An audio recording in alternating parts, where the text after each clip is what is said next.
Coronavirus, dans le monde, c'est 120 milliards de dollars qui ont été débloqués pour aider le secteur aérien. Les aides apportées par les États pour permettre la survie des compagnies aériennes terrassées par la crise du coronavirus ont atteint à mi-mai 123 milliards de dollars, a annoncé ce mardi l'Association internationale du transport aérien, IATA.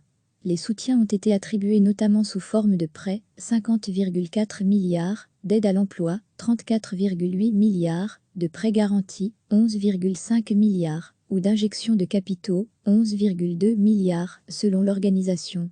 Sur le total de 123 milliards de dollars, 67 vont devoir être remboursés et le montant total de la dette du secteur s'élèvera à près de 550 milliards, soit une augmentation massive de 28% selon l'IATA. Le prochain défi sera d'empêcher les compagnies de se noyer sous le poids de la dette créée par l'aide, a commenté le directeur général de l'IATA, Alexandre de Juniac. Lire aussi, le secteur aérien pourra-t-il éviter la catastrophe industrielle ? Ces aides ont été distribuées de façon assez inégale à travers le monde, a expliqué lors d'une conférence de presse téléphonique Brian Pierce, le directeur financier de l'organisation qui regroupe 290 compagnies aériennes. Le gouvernement américain a ouvert la voie, avec son Plus Carac Plus, et une aide qui au total, représente un quart des revenus annuels des compagnies de cette région du monde. L'Europe arrive en deuxième position, 15% du chiffre d'affaires annuel. Puis vient l'Asie, 10%, a précisé l'IATA. En revanche, en Afrique, au Moyen-Orient ou en Amérique latine, ces aides ne représentent qu'environ 1% du chiffre d'affaires annuel des compagnies en 2019. Là où les gouvernements n'ont pas répondu assez rapidement, ou avec des montants limités, on a constaté des faillites, a poursuivi de Juniac, citant l'Australie, l'Italie, la Thaïlande, la Turquie et le Royaume-Uni. L'organisation ne dispose pas de chiffres précis sur le nombre de compagnies en faillite, selon Pierce.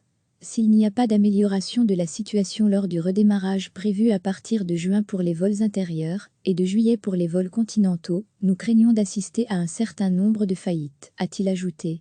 Le transport aérien a été paralysé par les fermetures de frontières qui empêchent les déplacements depuis le mois de mars pratiquement partout dans le monde et le trafic ne devrait retrouver son niveau d'avant-crise qu'en 2023, selon l'IATA. Les aides apportées par les États pour permettre la survie des compagnies aériennes terrassées par la crise du coronavirus ont atteint à mi-mai 123 milliards de dollars, a annoncé ce mardi l'Association internationale du transport aérien, IATA. Les soutiens ont été attribués notamment sous forme de prêts, 50,4 milliards, d'aides à l'emploi, 34,8 milliards, de prêts garantis, 11,5 milliards, ou d'injections de capitaux, 11,2 milliards, selon l'organisation.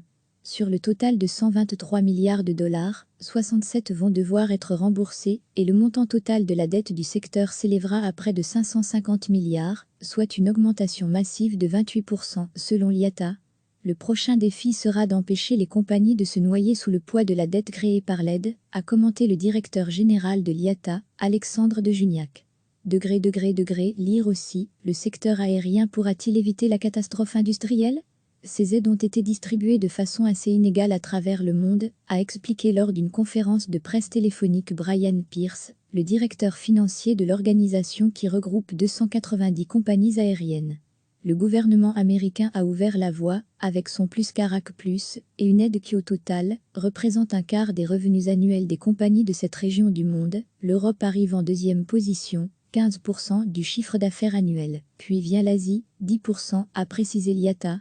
En revanche, en Afrique, au Moyen-Orient ou en Amérique latine, ces aides ne représentent qu'environ 1% du chiffre d'affaires annuel des compagnies en 2019.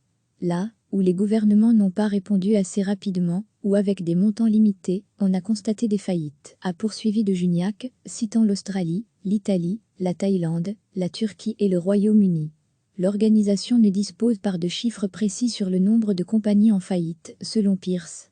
S'il n'y a pas d'amélioration de la situation lors du redémarrage prévu à partir de juin pour les vols intérieurs et de juillet pour les vols continentaux, nous craignons d'assister à un certain nombre de faillites, a-t-il ajouté. Le transport aérien a été paralysé par les fermetures de frontières qui empêchent les déplacements depuis le mois de mars pratiquement partout dans le monde et le trafic ne devrait retrouver son niveau d'avant-crise qu'en 2023, selon l'IATA. Cliquez sur s'abonner pour recevoir les dernières nouvelles.